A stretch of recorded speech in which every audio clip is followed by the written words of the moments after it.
Did you know that the word diet comes from the Greek word diaita? Diaita focused on a whole way of living, focused on self-control and eating in moderation. So if diaita means eating in moderation, where did all of these restrictive diets come from? Well, with Christian asceticism, moderation was translated into self-denial.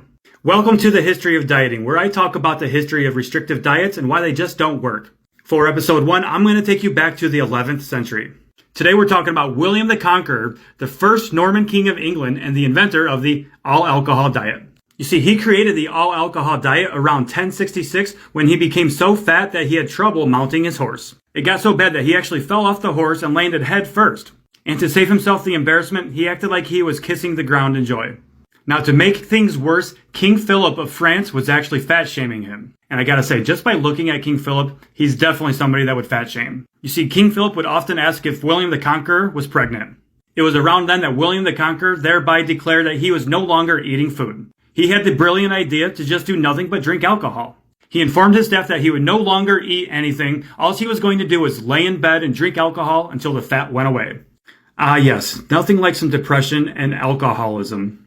Now, we're not really sure how long he did this diet, but we do know that he eventually returned to the horse, so we can assume that he lost a little bit of weight. However, when he did finally return to the horse, he was a little bit too fat because the pommel of the saddle punctured his belly, thereby damaging his intestines, and the horse kicked him off. We don't know for sure if he was drunk at the time, but I think it's fair to make that assumption, which leads us to the next point. Drinking and driving is not safe. He lingered in pain for 6 weeks until he finally passed away. But wait, there's more. He was so fat that the undertakers were unable to lower him down into his casket. Now, his body was decomposing and there was a lot of bloating involved, but the fact remains he was still a very large human. And to make matters worse, when they crammed his body into the casket, it fucking exploded. I shit you not, his remains were raining down onto the bystanders at the funeral. So I think it's fair to say that the all-alcohol diet was not successful.